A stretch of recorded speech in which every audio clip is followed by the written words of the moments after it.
চলো না দীঘার সৈকত ছেড়ে ঝাউবনে ছায়ায় ছায়ায়।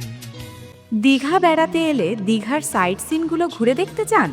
তাহলে আর দেরি কেন, যোগাযোগ করুন নিরাপদ ও আরামদায়ক ভ্রমণের প্রতিশ্রুতিবদ্ধ ষোলভুজ ট্রাভেলসের সঙ্গে।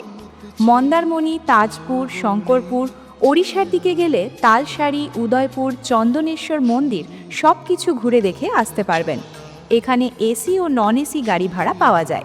যোগাযোগ 9474800890 বা 9434815656। পরিবার বা দলগত ভ্রমণের জন্য নির্ভরযোগ্য পরিষেবা প্রদান করা হয়।